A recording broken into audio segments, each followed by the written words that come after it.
যেনেকুৱাকৈ গাহৰিৰ মস্তিষ্ক নাথাকে আমিনুল ইছলামৰ হয়তো এনেকুৱা মস্তিষ্ক নাই তেখেতক অতি সোনকালে আইনৰ গণ্ডিত লৈ কৰায়ত্ব কৰিব লাগে বৈষ্ণৱ কোনো মই যে ক'বলৈ ধৰ্ম নহয় শংকৰ সংঘৰ বাকৰিত জিকিৰ জাৰিও গাবলৈ দিয়ে খুমাবলৈও দিয়ে এই গৌমাংস ভক্ষণকাৰীসকলক আৰু তেওঁলোকক হয়তো নামাজ পঢ়িবলৈও হয়তো মান দিব পাৰে হিন্দু ধৰ্মীয় লোকসকলে যেতিয়া মুৰ্গী পালন কৰে গাহৰি পালন কৰে তেতিয়া আপোনালোকে ফটোৱা জাৰি কৰে যে তেওঁলোকক আপোনালোকে সমাজৰ পৰা বহিষ্কাৰ কৰে যদি পাৰে মই কাইলৈৰ পৰা মই অধলংগ হৈ মই ঘূৰি ফুৰিম নমস্কাৰ মাইনিজনীৰ এক বিশেষ সাক্ষাৎকাৰলৈ মই অমৰজ্যোতি বৰুৱাই আপোনালোক সকলোকে স্বাগতম জনাইছোঁ আৰু আজি বৰ্তমান মোৰ সৈতে উপস্থিত আছে সনাতনী হিন্দু ধৰ্মৰ মুখ্য সেনাধ্যক্ষ মনোজ ডেকা ডাঙৰীয়া পোনপ্ৰথমে আপোনাক মাইনিজৰ তৰফৰ পৰা স্বাগতম জনাইছোঁ ধন্যবাদ মাইনিজৰ সমূহ কৰ্মকৰ্তা আৰু বিষয়ববীয়ালৈ সনাতনী হিন্দু আৰ্মিৰ তৰফৰ পৰা ধন্যবাদ জ্ঞাপন কৰিলোঁ হয় প্ৰথমেই আপোনাৰ পৰা জানিবলৈ চেষ্টা কৰিম সনাতনী হিন্দু আৰ্মিয়ে হিন্দু ধৰ্মটোৰ প্ৰচাৰ বা প্ৰসাৰৰ ক্ষেত্ৰতেই হওক বা ৰক্ষণাবেক্ষণৰ ক্ষেত্ৰতেই হওক কেনেধৰণে কাম কাজ কৰে অৰ্থাৎ আমি সনাতনী হিন্দু ধৰ্মৰ যি আৰ্মি আছে সনাতনী হিন্দু আৰ্মিৰ কাৰ্যকলাপৰ বিষয়ে জানিবলৈ চেষ্টা কৰিম প্ৰথমেই চাওক সনাতনী হিন্দু আৰ্মি হৈছে এটা ধৰ্মীয় অনুষ্ঠান ধৰ্মীয় সংগঠন যি সংগঠনে প্ৰতিটো মুহূৰ্তত দেশমাতৃ আইমাতৃ গৌমাতৃ আৰু এখন ৰাষ্ট্ৰৰ হকে যি আত্মবলিদান আৰু আত্মনিয়োগ মানে কৰি আছে এয়াই হৈছে আমাৰ সনাতনী হিন্দু আৰ্মিৰ লক্ষ্য আৰু উদ্দেশ্য আমাৰ ৰাষ্ট্ৰ নিৰ্মাণ তথা আমাৰ ধৰ্ম ৰক্ষাৰ বাবে আমি যি কৰিব লাগে সনাতনী হিন্দু আৰ্মিয়ে প্ৰতিটো মুহূৰ্তত মানে কৰি গৈ আছে আপোনালোকে নিশ্চয় গম পাইছে সেইদিনা মংগলদৈ এখন গাঁৱত এজন হিন্দু ধৰ্মীয় লোক যেতিয়া স্বৰ্গগামী হৈছিলে তেখেতক যেতিয়া সৎকাৰ কৰিব নিয়া অৱস্থাত ইছলাম এই মজবদাৰী লোকসকলে যে সৎকাৰ কৰিব নিদি শ্মশানস্থলীতে চিতাৰ পৰা আনি যি বৰ্বৰভাৱে আৰু সেই মৃত ব্যক্তিৰ ওপৰত আক্ৰমণ কৰিছিলে সেয়া প্ৰতিৰোধ কৰিবলৈ গৈছিলে একমাত্ৰ সনাতনী হিন্দু আৰ্মিৰ এটা সজাতি দলে আৰু তাত মই নিজে উপস্থিত আছিলোঁ আমি প্ৰতিটো মুহূৰ্তত ধৰ্মৰ ক্ষেত্ৰত আমি সদায় সজাগ হৈ আছোঁ আৰু সজাগ হৈ থাকিম কিন্তু আমি কাৰো লগত আমি প্ৰথমে আমি কোনো যুদ্ধ আমি কৰিবলৈ আমি নাযাওঁ সনাতনী আৰ্মি হৈছে সেনা হৈছে একোজন ধৰ্মযোদ্ধা আৰু সেই ধৰ্মযোদ্ধা সকলোকে মই সনাতনী ধৰ্মীয় হিন্দু ধৰ্মীয় লোকসকলক মই সনাতনী হিন্দু আৰ্মিৰ মই সদস্য ভৰ্তি হ'বলৈ মই আহ্বান জনাম আৰু তেওঁলোকে ধৰ্মৰ বাবে কাম কৰিবলৈ মই বিনয় অনুৰোধ জনাম হয় আপোনাৰ পৰা এই মুহূৰ্তত আৰু এটা কথা জানিবলৈ চেষ্টা কৰিম বৰ্তমান সময়ত এক ৰাজনৈতিক বিষয় এক ৰাজনৈতিক মন্তব্যই চৰ্চা লাভ কৰি আছে বিশেষকৈ ধিং সমষ্টিৰ AUIDFৰ বিধায়ক আমিনুল ইছলাম ডাঙৰীয়াই এক মন্তব্য কৰিছিল যে কামাখ্যা মন্দিৰত ঔৰংগজেবে ভূমি দান কৰিছিল আৰু এই বিষয়টোৱে বৰ্তমান সৰ্বত্ৰে চৰ্চা লাভ কৰিছে কি ক'ব এই বিষয়টো চাওক আমিনুল ইছলাম যিজন বিধায়ক যিজন ব্যক্তিৰ নাম ক'লে তেওঁ এজন মানসিক বিকাৰগ্ৰস্ত আৰু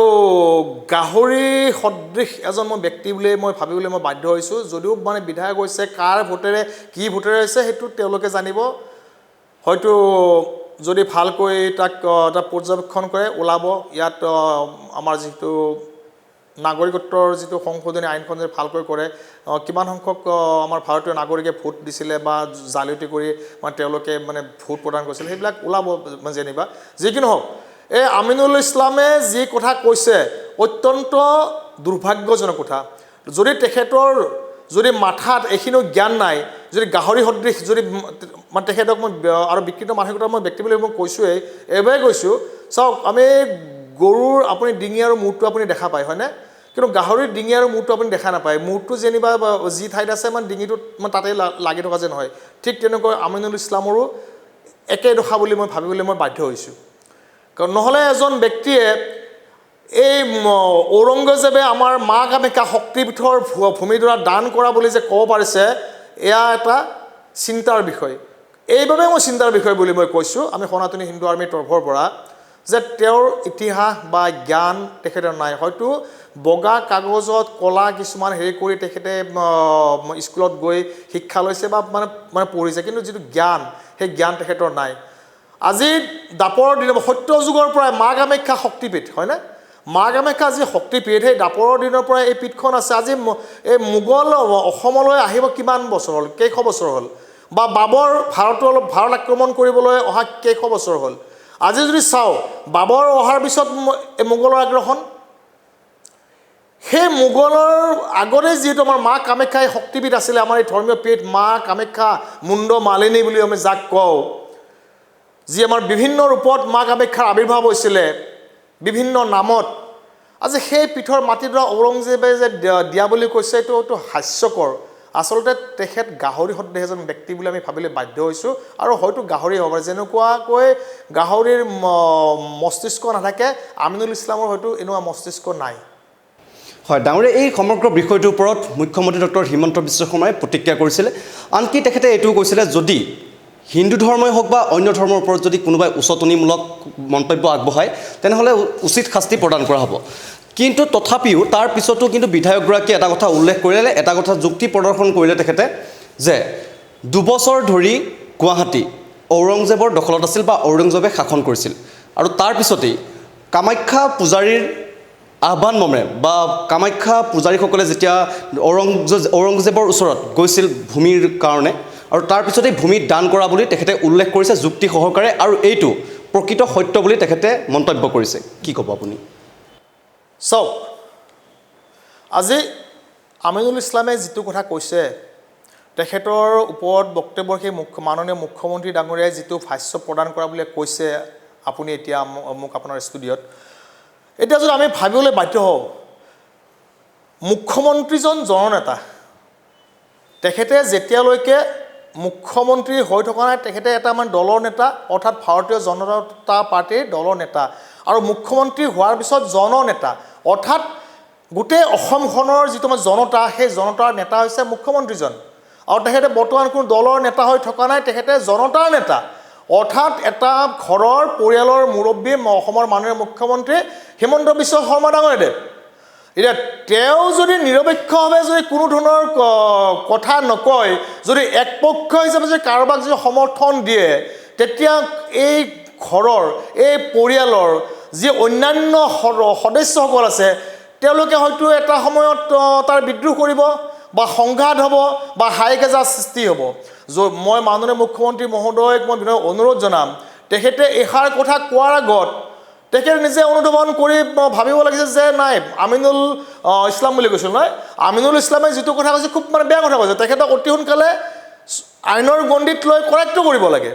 কৰায়ত্ব কৰিলে ৰাজ্যখনৰ যিটো পৰিস্থিতি হ'ব লগা অনাগত দিনত যি পৰিস্থিতি হ'বলৈ মানে গৈ আছে সেইটো নহ'ব যদি তেওঁ খালি অকল যদি কিবা তুষ্টিকৰণত যদি ব্যস্ত থাকে তেতিয়া আমি জনতাই কেতিয়াও আমি হাত সাবুতি আমি মানে বহি থাকিব নোৱাৰোঁ ধৰ্মৰ কাৰণে যদি সনাতনী হিন্দু আৰ্মি যুঁজিবও সাজু মৰিবও সাজু ধৰ্ম ৰক্ষাৰ বাবে যদি ভগৱান শ্ৰীকৃষ্ণৰ হাতত যদি সুদৰ্শন চক্ৰ যদি লৈছিলে তেতিয়াহ'লে আমি ধৰ্মযুদ্ধ কৰিবলৈ আমি সাজু আছোঁ য'ত গীতা এটা শ্লোক আছে জৰা জৰা সেই ধৰ্মস্য গ্লানিৰ্ভৱতি ভাৰত বুলি এটা শ্লোক এটা আছে নহয় তাত সম্পূৰ্ণভাৱে কৈছে ধৰ্মৰ যেতিয়াই সংকট হ'ব তেতিয়া প্ৰতিটো মুহূৰ্তত কোনোবা নহয় কোনোবা এজন মহাপুৰুষৰ জন্ম হয় আৱিৰ্ভাৱ হয় আৰু তাত কৈছে ধৰ্মযুদ্ধৰ হকে হাতত ভগৱান শ্ৰীকৃষ্ণই সুদৰ্শন চক্ৰ লৈছিলে আৰু স্বয়ং ভগৱান শ্ৰীকৃষ্ণই অৰ্জুনক কৈছিলে হে সখা ধৰ্মযুদ্ধ এয়া অস্তিত্ব ৰক্ষাৰ যুদ্ধ এয়া তোমাৰ শত্ৰুপক্ষ এয়া তোমাৰ কোনো ঘৰৰ ইষ্ট কুটুম্ব নহয় ধৰ্ম ৰক্ষাৰ বাবে যদি যুদ্ধ কৰিব লাগে সনাতনী হিন্দু আৰ্মি প্ৰতিটো মুহূৰ্তত সাজু হৈ আছে লগতে মই সমগ্ৰ সনাতনী হিন্দু পৰম্পৰা হিন্দু ধৰ্মীয় কলা কৃষ্টিৰ লগত জড়িত সকলো জ্যেষ্ঠ কনিষ্ঠ ভাতৃ ভগ্নীসকলক বিনম্ৰ অনুৰোধ জনাম আহক আমি সকলো একেস্বৰে কওঁ আমি সকলো সনাতনী হিন্দু যোদ্ধা আমি সকলো সনাতনী হিন্দু আৰ্মি আমি যুদ্ধ ধৰ্মৰ হকে ধৰ্ম ৰক্ষাৰ হকে দেশমাতৃ আই মাতৃ গৌমাতৃৰ হকে আমি হিন্দু ৰাষ্ট্ৰৰ হকে আমি নিজৰ আত্মবলিদান আমি দিওঁ আহক যদি আজি আমাৰ ধৰ্ম নাথাকে আমাৰ এই ৰাষ্ট্ৰখন নাথাকে আৰু এটা সময়ত আমি বিলুপ্ত হৈ যাম আৰু যে এই আমিনুল ইছলামৰ দৰে বিকৃত মানসিকতাৰ ব্যক্তিয়ে যি আজি আমাৰ হিন্দু এই সনাতনী ধৰ্মীয় লোকসকলৰ যি বিভাদকামী যি মন্তব্য কৰি আছে অত্যন্ত দুৰ্ভাগ্যজনক বুলি আমি গৰিহণা দিলেই নহ'ব আমি সকলোৱে হাতে হাত মিলাই একেস্বৰ ধ্বনি দিব লাগিব জয় মা কামাখ্যা বুলি তেতিয়াহে এই সকল শত্ৰু নিপাত যাব চাওক ঔৰংগজেবে দান কৰা বুলি কৈছিলে ঔৰংগজেব কেতিয়া আহিছিলে ভাৰতলৈ আজি বাবৰ অহাৰ পিছত বাবৰ আছিল এটা টেৰৰিষ্ট এটা ডকাইতৰ দল সেই বাবৰে টুকুৰি গেং হৈ আহি বিভিন্ন ভাগত বিভক্ত হৈ আক্ৰমণ কৰিছিলে সৰু সৰু মানে গোটবদ্ধ মানে নিৰ্বলীৰ ওপৰত আৰু তেওঁলোকে ইছলামীকৰণ কৰিছিলে যি এজেণ্ডা সেই ফৰেনাৰ ব্যক্তিজনৰ যি হুৰৰ কথা কয় ৭২ হুৰৰ কথা কয় যি সন্তান জন্ম দিয়াৰ কথা কয় সেই ৭২ হুৰৰ এই হুৰবিলাকৰ লগত মিলি তেওঁলোকে যি সন্তান জন্ম দি যি ইছলামীকৰণ যি প্ৰয়াস কৰিছে বা এই হিন্দু ৰাষ্ট্ৰক ইছলামিক স্থান কৰাৰ যি এটা মানে যুঁজা চলাই আছে হয়তো এই আমিনুল ইছলাম তাৰ নিশ্চয় এজন মানে পথিক হ'ব মানে তেওঁলোকৰ এই ইছলামিক টেৰৰিষ্টসকলৰ যদি আমিনুল ইছলামৰ দৰে এজন ব্যক্তিক আজি অসমৰ মাননীয় মুখ্যমন্ত্ৰী ডাঙৰীয়াই মই এটা কথাই কৈছোঁ তেখেতে ঘৰৰ মুৰব্বী তেখেতে এই ঘৰৰ মুৰব্বী হৈ এই ঘৰৰ কোনোবা এজন এই পৰিয়ালৰ ব্যক্তিয়ে যদি বাৰ বাৰ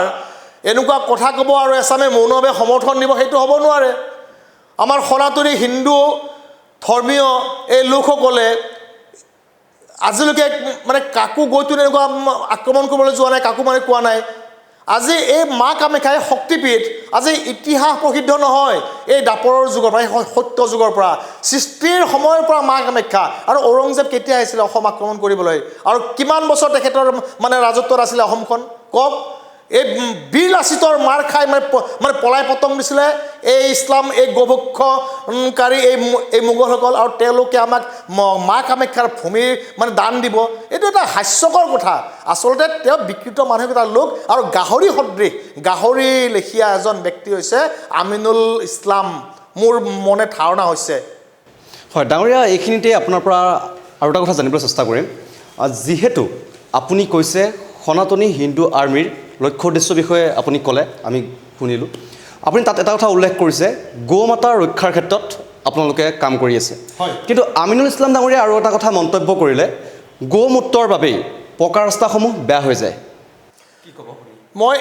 প্ৰথমতে কৈছোঁ আচলতে আমিনুল ইছলাম ডাঙৰীয়া বুলি ক'লে এটা মানে ভাল নালাগে আমিনুল ইছলাম বুলি মই কৈছোঁ দেই আমিনুল ইছলাম হৈছে এজন বিকৃত মানসিকতাৰ লোক বুলি মই ক'লোৱেই নহয়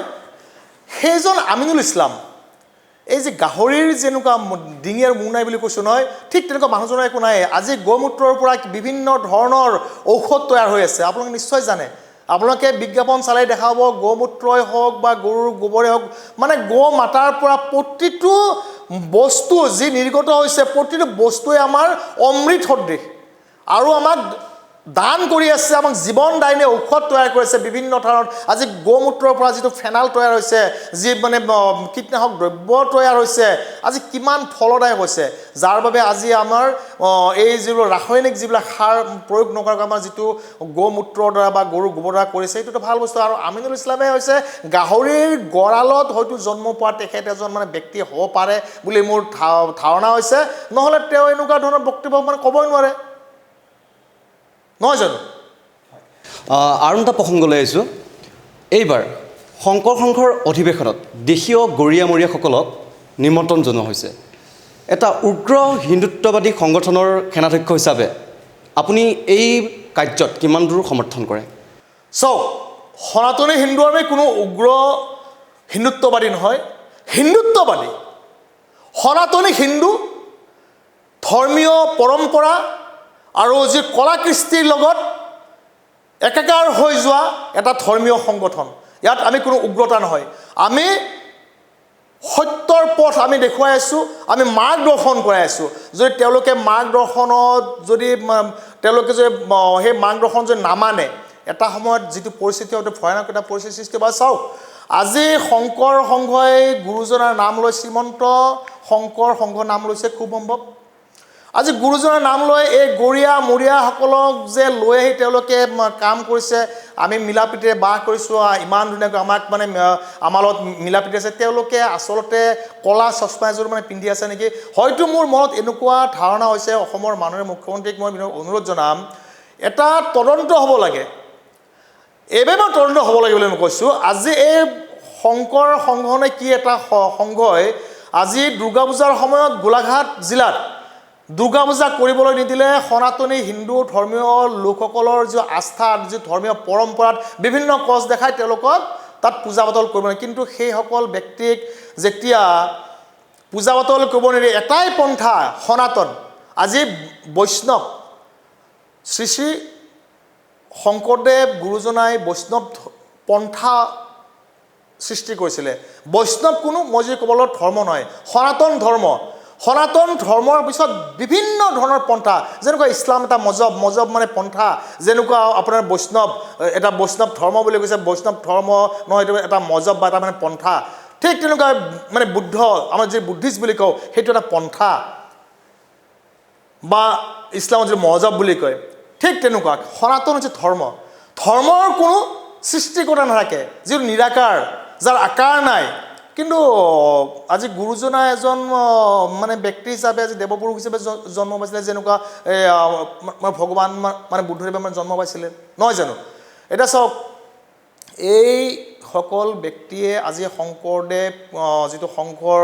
বাকৰিত আমি ইয়াৰ আগতো ইলেক্ট্ৰনিক মিডিয়াৰ যোগে বা প্ৰিণ্ট মিডিয়াৰ যোগে আমি দেখিবলৈ পাইছিলোঁ বা শুনিবলৈ পাইছিলোঁ, তেওঁলোকে ইছলাম মজহবধাৰী লোকসকলক শংকৰ সংঘৰ বাকৰিত জিকিৰ জাৰিও গাবলৈ দিয়ে, সোমাবলৈও দিয়ে এই গৌমাংস ভক্ষণকাৰীসকলক, আৰু তেওঁলোকক হয়তো নামাজ পঢ়িবলৈও হয়তো মানে দিব পাৰে। এতিয়া মই এই শংকৰ সংঘৰ এই বাপসকলক বিনম্ৰ মই হাতযোৰ কৰি মই প্ৰণিপাতজনে মই এটা প্ৰশ্ন মই কৰিবলৈ মই বিচাৰিছোঁ। প্ৰশ্ন কৰাৰ অধিকাৰ আছে আৰু উত্তৰ দিয়াত আপোনালোকৰ সততা থাকিব লাগিব। মই পোনপ্ৰথমে মই প্ৰশ্ন কৰিছোঁ, আপোনালোকে আমাৰ সনাতনী হিন্দু ধৰ্মীয় লোকসকলে যেতিয়া মুৰ্গী পালন কৰে, গাহৰি পালন কৰে, তেতিয়া আপোনালোকে ফটোৱা জাৰি কৰে যে তেওঁলোকক আপোনালোকে সমাজৰ পৰা বহিষ্কাৰ কৰে। আমাৰ দশাৱতাৰৰ কথা আপোনালোকে নিশ্চয় জানে। আজি আমাৰ সত্ৰৰ, আমাৰ নামঘৰৰ যিবিলাকত তাতে মানে অৱতাৰৰ কথা আছে নহয়, মৎস্য কুৰ্ম বৰাহ নৰসিংহ বাম শ্ৰীৰাম হলিৰাম বামন, এনেকুৱা মানে দশাৱতাৰৰ কথা আছে নহয়। যদি দশাৱতাৰৰ কথা আছে, গাহৰি পালিলে আপোনালোকে ফটোৱা জাৰি, কিন্তু গোমাংস ভক্ষণকাৰীসকলক আপোনালোকে কিয় আঁকোৱালি লৈছে? মোক প্ৰশ্নৰ উত্তৰ দিব পাৰিবনে? যদি পাৰে, মই কাইলৈৰ পৰা মই অধলংগ হৈ মই ঘূৰি ফুৰিম। সনাতনী হিন্দু আৰ্মীৰ মুখ্য সেনাধ্যক্ষই আপোনালোকক এই প্ৰশ্ন কৰিছে, আপোনালোকে যদি সততা আৰু সাজ উত্তৰ দিয়ক। আৰু এটা মই প্ৰশ্ন কৰিছোঁ, মই দ্বিতীয়তে, আজি এই ইছলাম এই মজহবধাৰী লোকসকলৰ যেতিয়া ঈদ হয় বা শুক্ৰবাৰ জুম্মাৰ নামাজ হয় বুলি কয়, তাত আপোনালোকে গৈ গীতা পাঠ কৰক, ভাগৱত পাঠ কৰক, ৰামায়ণ পঢ়ক, শ্ৰীকৃষ্ণৰ গুণাকীৰ্তি কৰক। যদি সততা আৰু সাহস আছে, যদি আপোনালোকে সঁচাই কৈছে শান্তি সম্প্ৰীতিৰে এইসকল ইছলাম মজহবধাৰীয়ে আপোনালোকক আঁকোৱালি লৈছে, আপোনালোকক মাতি লৈ যাওক যে আজি জুম্মাৰ নামাজ, আজি আমি সকলো ইছলাম মজহবধাৰী লোকে আমি আল্লাহু আকবাৰ বুলি নকওঁ, আমি আজি ভগৱান শ্ৰীকৃষ্ণৰ শংকৰদেৱ মানে গুৰুজনাৰ আমি গুণকীৰ্তন শুনিম, নামকীৰ্তন শুনিম। যদি আছে সততা আৰু সাহস, এই ইছলাম মজহবধাৰী এই লোকসকলৰ মাতক এই ভকত বাপসকলক, আৰু গৈ দেখুৱাওক এই ভকত বাপসকলে। মই সকিয়নি মই দিয়া বুলি নকওঁ, মই আপোনালোকক অনুৰোধ জনাইছোঁ, কৰি দেখুৱাওক যদি সততা আৰু সাহস আছে। মানে এক কথাত শংকৰ সংঘৰ যি অধিৱেশন, তাত দেশীয় গৰীয়া মৰীয়া লোকসকলক নিমন্ত্ৰণ জনোৱাটো আপুনি সমৰ্থন কৰা নাই? চাওক, আমি যিহেতু সমাজ আকাৰে আমি বসবাস কৰি আছোঁ, আমি যেতিয়া পূজা পাতল কৰোঁ বা অন্য মাংগলিক কিবা বা আমাৰ বিবাহ চিবাহ এনেকুৱাত, ধৰি লওক আমি সৰ্বে ভৱন্তু সুখিনঃ সৰ্বে সন্তু নিৰাময়ে বুলি আমি কওঁ নহয়, আমি সকলোৱে সৎভাৱেৰে হেৰি কৰোঁ, মিলাপ্ৰীতিৰে যিহেতু অসমখনত মানে বাস কৰা বুলি কয়, তেওঁলোকে চাবলৈ আহক। তেওঁলোকে মূল মণ্ডপত গৈ যিহেতু এটা বাউণ্ডাৰী হয় নহয়, সেই বাউণ্ডাৰীৰ ভিতৰত গৈ জিকিৰ জাৰি গাবলৈ দিছে। তাত আমাৰ গাহৰি পালন কৰা আমাৰ এইসকল হিন্দু সনাতনী হিন্দু এই পৰম্পৰাৰ যিবিলাক কলাকৃষ্টি মানা লোকসকলক তেওঁলোকে ফটোৱা জাৰি কৰাৰ যুক্তিযুক্ত আগত মই পোনছাতে সুধিছোঁ, এইসকল বাপক মোক উত্তৰ দিব পাৰিবনে? মোৰ ইয়াত কোনো অন্য মানসিকতা নাই, সততা যদি সাহস আছে ইয়াৰ উত্তৰ নিশ্চয় দিব আপোনালোকে। হয়, নিশ্চয়কৈ। আন এটা প্ৰসংগলৈ আহিছোঁ, আপোনাৰ পৰা জানিবলৈ ইচ্ছা প্ৰকাশ কৰিছোঁ। RSSে ইতিহাস বিকৃত কৰিবলৈ বহু মিছা কথা কয়, এই অভিযোগ আমিনুল ইছলাম ডাঙৰীয়াৰ, কি ক'ব আপুনি? চাওক, আজি ৰাষ্ট্ৰীয় স্বয়ংসেৱক সংঘৰ মই এজন স্বয়ংসেৱকে হয়। মই নকওঁ মই ৰাষ্ট্ৰীয় স্বয়ংসেৱক সংঘৰ হৈ আজি মই কোনো ধৰণৰ মই প্ৰতিনিধিত্ব কৰা নাই। যিহেতু আপুনি কৈছে সংঘ হৈছে ৰাষ্ট্ৰ নিৰ্মাণকাৰী, ৰাষ্ট্ৰৰ হিতৰ বাবে, দেশৰ জনতাৰ হিতৰ বাবে হোৱা এটা সংগঠন। সংঘই শক্তি সংঘ বুলি কয় মানে কলিযুগত। যি সংঘই, যি ৰাষ্ট্ৰীয় স্বয়ংসেৱক সংঘই আজি দেশ মাতৃ, আই মাতৃ, গৌ মাতৃলৈকে অহৰ্নিশে তেওঁলোকে কাম কৰি আছে। মই চিৰনমস্যত মই তেওঁলোকৰ মই প্ৰণিপাত জনাইছোঁ। যিসকল সংঘই হওক বিশ্ব হিন্দু পৰিষদৰ মানে প্ৰচাৰ বিভাগত থকা সকলোলৈকে মই সনাতনী হিন্দু আৰ্মীৰ এই সেনাধ্যক্ষ মনোজ কুমাৰ ডেকাই কৰজোৰে মই প্ৰণাম জনাইছোঁ। যোনে যি নহওক কিয় দেশ মাতৃ, আই মাতৃ, গৌ মাতৃৰ হকে আপোনাৰ যি কৰ্ম কৰি আছে কৰি যাওক। প্ৰতিটো মুহূৰ্তত সনাতনী হিন্দু আৰ্মী আমি যিটো সনাতন হিন্দু ধৰ্মীয় কলাকৃষ্টিত জড়িত প্ৰত্যেকজনেই আমি সংঘৰ লগত আছোঁ। সংঘৰ আদৰ্শ নীতি আমি প্ৰতিটো মুহূৰ্তত আমি মানি আছোঁ। আৰু কোনোবাই কৈছে, কোনোবা পাগলে কৈছে বিকৃত কৰিছে, তেওঁলোকে কি জানে? তেওঁলোকেই বিকৃত কৰিছে। যিখন ফৰেনাৰ কিতাপে আজি বিভেদৰ সৃষ্টি কৰিছে, যিখন ফৰেনাৰ কিতাপত ইমান বিষবাস্পৱ আছে, সেই ফৰেনাৰ কিতাপখনত আসমানী পুস্তক বুলি কয়। কোনোবা এজন হজৰত নে কি নাম, তেখেতৰ মানে টাইটেলটো বা কি নাজানো, সেই হজৰত বোলা সেই ব্যক্তিজনে যি কাল্পনিক যিবিলাক অলৌকিক কথা চিন্তা কৰি যিখন পুস্তক লিখিলে, প্ৰতিটো মুহূৰ্তত ধৰ্মৰ নামত জিহাদ, মাটিৰ নামত জিহাদ, লাভ জিহাদ, হিন্দুৰ নাম লৈ হিন্দু ছোৱালীক লৈ যোৱা, এইসকল কোনে কৰিছে? RSSে কৰা নাই। RSSে কেতিয়াও ইতিহাস বিকৃত কৰা নাই। RSSে ৰাষ্ট্ৰীয় স্বয়ংসেৱক সংঘই ইতিহাসখন সংৰক্ষণ কৰিব দিছে। আৰু মই প্ৰতিজন ভাৰতৰ সনাতনী হিন্দু সভ্যতা সংস্কৃতিৰ লগত জড়িত প্ৰত্যেকজন ব্যক্তিক মই অনুৰোধ জনাম, পুনৰ ইতিহাসখন আপোনালোকে অধ্যয়ন কৰক। যেতিয়া ইতিহাসখন অধ্যয়ন কৰিব গম পাব এইসকল বিকৃত মানসিকতাৰ ব্যক্তি কোন আছিলে। আজি তেওঁলোকে কৈছে, আপুনি আমিনুল ইছলামৰ কথা কৈছিল নহয়, আজি শংকৰ কি কৈছিলে, আমাৰ মা কামাখ্যাৰ মন্দিৰৰ ভূমি দান দিছিলে। কালি হয়তো কোনোবাই ক'ব পাৰে আৰু কোনোবাই এজন ব্যক্তিয়ে যে আজি ৰাম মন্দিৰৰ সেই মাটিডৰা বাবৰে দান দিছে। আচলতে বাবৰ কেতিয়া আহিছিলে, ঔৰংজেব কেতিয়া আহিছিলে, তেওঁলোকে একো জ্ঞানেই নাই। গৌ মাংস ভক্ষণকাৰী, যি মাংস ভক্ষণ কৰিলে মানুহৰ মানসিক এই বিকৃতি বিশৃংখল হয়, বা গাহৰিৰ সদৃশ লিখা তেওঁলোকৰ জ্ঞান হয়। গৌ মাৰ পৰা যি উৎপাদন যি গাখীৰ দুগ্ধ অমৃত, সেই মাতৃদুগ্ধ পান কৰি যিসকলে আজি ওলাইছে তেওঁলোকে আজি ভাল মানুহ। আৰু যিসকলে গৌ মাংস ভক্ষণ কৰি ওলাইছে তেওঁলোক গাহৰিৰ সদৃশ লিখীয়া বিকৃত মানসিকতাৰ ব্যক্তি বুলি মই ভাবিবলৈ বাধ্য হৈছোঁ। এয়াই তেওঁলোকৰ চৰিত্ৰ। আৰু সংঘই কেতিয়াও বুৰঞ্জী বিকৃত কৰা নাই। ইতিহাসখন সংঘই ভালকৈ এটা মাৰ্গদৰ্শক হিচাপে তেওঁলোকে সমাজক দেখুৱাই লৈ গৈ আছে। আজি ৰাষ্ট্ৰখন, দেশখন কেনেকৈ আমি ভালকৈ নিৰ্মাণ কৰিব পাৰোঁ, শান্তিৰে আমি দেশখন কেনেকৈ আমি বসবাস কৰিব পাৰোঁ, সংঘই প্ৰতিটো মুহূৰ্তত এই কাম কৰিছে। কোনো ইছলাম এই মজহবী লোকসকলে কৰা নাই। তেওঁলোকৰ খালি এটাই কথা, ধৰ্মৰ নামত যুদ্ধ, আল্লাহু আকবৰ দিব, জুম্মাৰ নামাজ পঢ়িব, আহি কিনে আক্ৰমণ কৰিব, আল্লাহু আকবৰ দিব, আহি কিনে কোনোবাই মাৰোতাও আল্লাহু আকবৰ বছৰটো আল্লাহু আকবৰ। চাওক ইৰাকে হওক, আফগানিস্তান হওক, কি হৈ আছে, তেওঁলোকৰ মানসিকতাই হৈছে এই গৌমাংস ভক্ষণ কৰাৰ পিছৰ পৰা আমি এটা স্কুলত পাইছিলোঁ নহয়, গাহৰিৰ লেখীয়া যেনেকুৱা এটা আচৰণ হয় মদ খালে, ঠিক তেনেকুৱা গৌমাংস ভক্ষণ কৰিলে এই ইছলাম এই মজহবদাৰী লোকসকলৰ মানসিকতা এই গাহৰিৰ লেখীয়া ব্যৱহাৰ হয়। আৰু সেই গাহৰিৰ ব্যৱহাৰৰ লেখীয়া হোৱা সেই ব্যক্তিজনে হৈছে আমিনুল ইছলাম, যিয়ে ঔৰংগজেবে আমাৰ কামাখ্যাৰ মাটিডৰা দিয়া বুলি ক'বলৈ আজি সাহস কৰিলে আচলতে তেখেতৰ মানসিকতা নায়েই বিকৃত মানসিকতাৰ লোক তেওঁ ইতিহাসখন নাজানে ঔৰংজেব কেতিয়া অসম আক্ৰমণ কৰিছিলে বা মোগল কেতিয়া ভাৰতলৈ আহিছিলে বা আজি কামাখ্যা মন্দিৰ মানে সেই দাপৰৰ পৰা আজি সত্য যুগৰ পৰা যিটো আছে আজি শক্তিপীঠ আমাৰ এই মা কামাখ্যা তেওঁ একো নাজানে সেইবাবে কৈছে হয় ধন্যবাদ ডাঙৰীয়া আপুনি আপোনাৰ জীৱনৰ মূল্যৱান কিছু সময় আমাৰ মাইনিজক দিলে তাৰ বাবে পুনৰবাৰ আপোনাক ধন্যবাদ জনাইছোঁ হয় প্ৰিয় দৰ্শক